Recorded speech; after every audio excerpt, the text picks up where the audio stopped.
We're spending the day at Schoolcraft High School, where there's a new mental health initiative in place, and we'll talk about that in a moment. But first, this artwork on the walls, students created it, designed it, and it's all very bright and cheerful. But what the art teacher noticed 4 years ago about the work her students were creating is a little insight into the reason this mental health initiative is so important. I chose art because I felt like it was a good way to not only connect with the kids, but also like give them an outlet where they could find their confidence and their voice. And I can't imagine teaching anything else. So, What have you been able to do through teaching art? I feel like I've been able to get to know all my students. I also have the luxury of having them from 7th to 12th grade if they choose to take art in high school. But I've been able to allow an outlet for students to kind of, if they're quieter, maybe find a way to express their thoughts, their interests, their voice through art. Here's some examples of artwork from the past of my students. You gave a presentation last year showing all the different art from your students, pre-pandemic and post-pandemic. What do you talk about in that presentation? So during my presentation last year to the Board of Education, I talked about how art naturally ties in SEL learning, social emotional learning. But when I first started teaching, so this is my 12th year, before the pandemic, students' artwork was a lot of like lighthearted stuff. It was usually their interests, maybe their pet or their dog. It was a lot about love, like relationships, because I have teenagers. And it wasn't heavy. After COVID and the pandemic year, I found that students were using art a lot more to kind of show their voice through some of the stressors that they were going through. So I saw a lot more anxiety, depression, just natural stressors of life coming through on their artwork. A lot of students will use tears and ripping of things, and it kind of showcases like the turmoil that they're dealing with, or the how they're upset about something, their strong emotion to something that is very hard in life.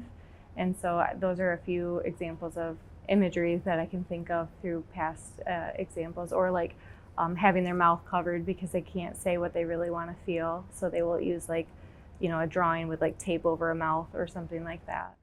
How drastic was the change that you noticed? Pretty drastic. I mean, I went back and looked at artwork before, and the colors used were like bright pinks and pastels and yellows and all these uplifting colors. And then after, you see a lot of the blacks, the grays, the reds, and the blues. And so there was a huge change. But again, it wasn't all the pieces, but there was a significant jump that it was noticeable. What is it about art that acts as a natural medium for mental health? Mm-hmm. Well, I think first and foremost, the kids have to feel safe in the environment they're creating in, or else you're not going to see any of that come through. But once the kids feel safe in their environment and they know they're welcome there and they know they'll be heard and seen, I kind of tailor my art projects later in the year to be more open-ended, so the kids have more freedoms in the subject they're doing. They're still covering the concepts and the standards that we have to, but they get the opportunity to choose how they're showcasing it. And I think by doing that, the arts allow more freedom in risk-taking and decision-making of how they're going to show it, and opportunity to tie in their interests or how they're feeling in that moment and expressing it on paper. Is it harder to hide in art? The way I set it up, maybe, because I feel like I encourage the kids to always find some sort of connection. I mean, I have kids who can hide and not share a lot about themselves, but oftentimes by the end of the year, I feel like I really know my students pretty well. Through their artwork and conversation that we have, it's kind of a unique setting. Mm-hmm. Compared to maybe some other classes. We just get that opportunity. We're a small school, so it's hard to offer everything, but I think it's important that all schools have some sort of offerings for kids of different interests. The reason that we're here today is to talk about mental health and the initiative that Schoolcraft started. How long ago was that? So we've had a student mental health coordinator for 2 school years now, but we've had a pretty robust system of student support since the pandemic. Kind of the impetus for the whole program was knowing that we had to find ways with which we were not connecting with kids when they were off campus during the pandemic. And then as we brought kids back in, between a hybrid schedule, a virtual learning platform, or whatever else, we needed to find ways with which to just check in with our kids in as authentic ways as we possibly could, because not every kid shows up every day and just externalizes all these emotions. A lot of the things that you need to dig into, or finding ways and platforms with which kids can talk to adults, or adults can look and have communication that may not always be verbal or in person. So that added and deepened our support and our just check-ins with kids. You mentioned that families weren't able to get into healthcare facilities, or if not inpatient, then outpatient support that they needed for their kids. Can you tell me a little bit about that? Sure. So we identified kids through connecting in with them, and our adults developing wonderful relationships with our kids and our families. The feedback that we got as we emerged from the pandemic was that families were on 6 to 8 month wait lists before they could get in to receive mental health support from a clinician. And so with someone who was in a student mental health position as part of our student support team, they said, we know better, we can do better. And they proposed a student mental health coordinator position, which then allowed families to come in and their children to receive therapeutic services in a clinical setting here on school campus for kids grades K through 12. Shelby, where do you come into the picture for all of this? Yeah. So Megan is our mental health coordinator. So her and I we have a really collaborative relationship. We both carry a caseload of students. We both check in with kids each week, and then once they've been on my caseload for a certain amount of time and I realize, they might need some more help, then I can refer them to our mental health coordinator, and she can help take over from there. So you have some pre-pandemic insight, and then post-pandemic. What are your impressions? Yeah. So the first year I started here was COVID. So I was here from August until March, and that was my pre-pandemic experience. And so sometimes it's hard to look back to that. It went pretty quickly, but I do feel like kids definitely internalized a lot during that time. I was having to do virtual sessions, which was not easy. Kids weren't showing up to their scheduled times that we had. And so coming back, we realized that there was a huge gap and a huge need, and that we needed to do everything we could to try to dig deeper and figure out where those gaps were and how we could connect with those kids. Matt, you've been a principal in multiple districts. How long have you been a principal? This is my 9th year. Okay.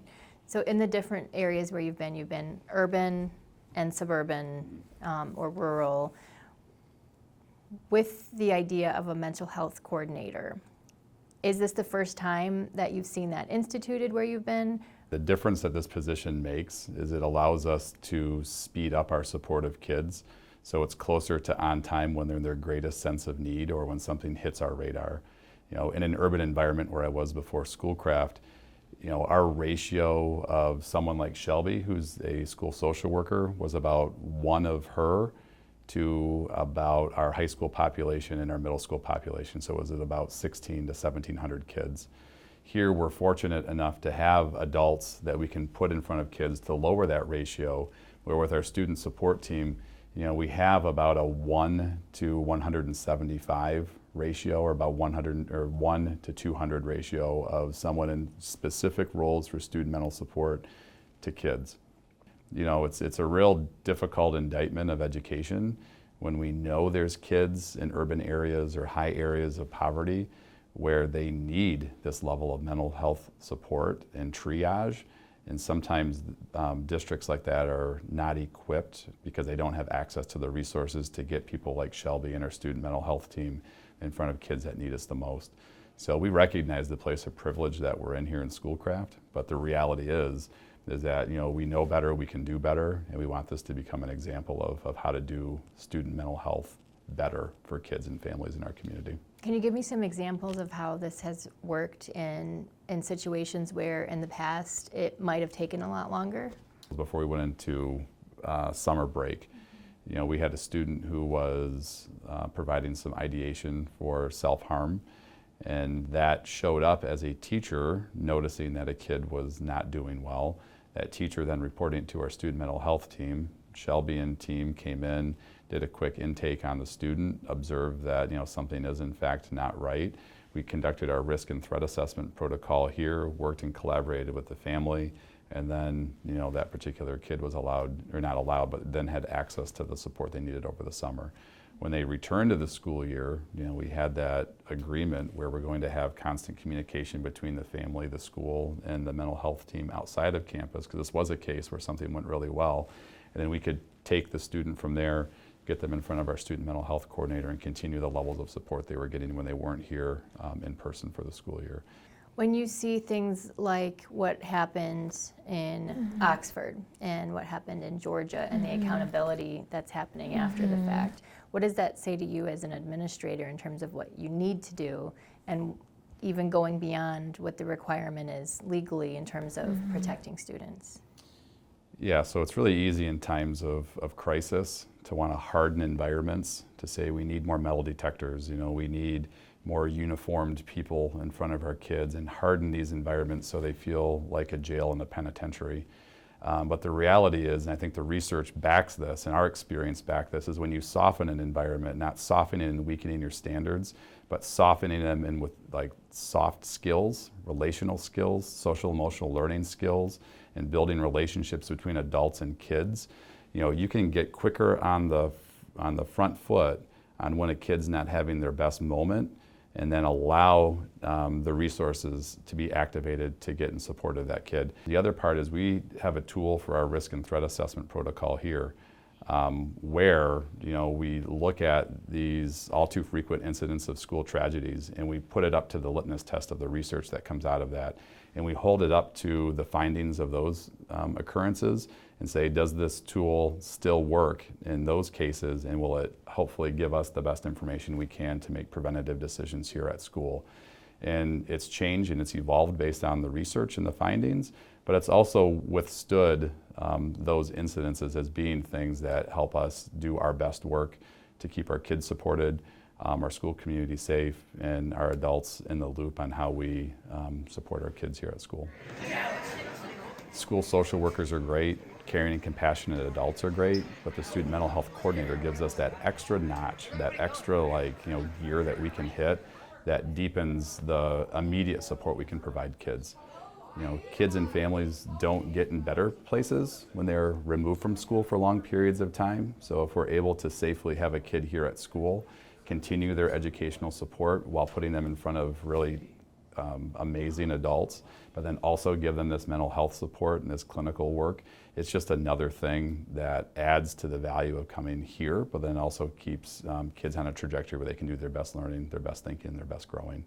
What is your mental health coordinator's background and qualifications that makes that expertise different than what you're able to offer with between you and Shelby? Sure. Our student mental health coordinator could be in a clinical setting outside of school and work for a counseling service and see patients pretty regularly. It's a graduate master's degree holding position with all the licensure that comes around that. So it's the mental health resource that you would connect people to, but instead of having to wait to get into them, they can get right into them in the school. Correct. Yep. And before we did have her, we were connecting students to, we had a partnership with an agency local, and there was also a wait list and everything, and so this just allows everything just to transition a lot smoother and quicker. What kind of feedback have you heard from families as you've sent them to this resource and intervention with this in-house counseling opportunity? Yeah, I think it's been very successful. I think families are really appreciative of having that, and just that collaboration that we all can have. It just helps everything go a little bit smoother, and so I think families really appreciate that. I feel like over the past few years, there's been an increase in number of students who are having thoughts and feelings of suicidal ideation and self-harm. Do you think that part of that is students talking about it more, or is it you're doing the same assessments and you're just seeing more of it? Yeah, I think it's a little bit of both. I think it's also the identification and relationship that our teachers and staff, and myself included, we try to build with our students so they feel comfortable and safe coming to us when they are having those thoughts and feelings. And we try to make it known, like, you don't need to suffer by yourself. Thank you both so much for taking the time to talk to me this morning. I appreciate showing an interest in the topic. Schoolcraft might be one of the only districts in the state with a program like this, and it was grant money from the state that allowed them to put it into place. Dr. Daly said they do have backing from the board where if they needed to use general funds, they should be able to keep the program going.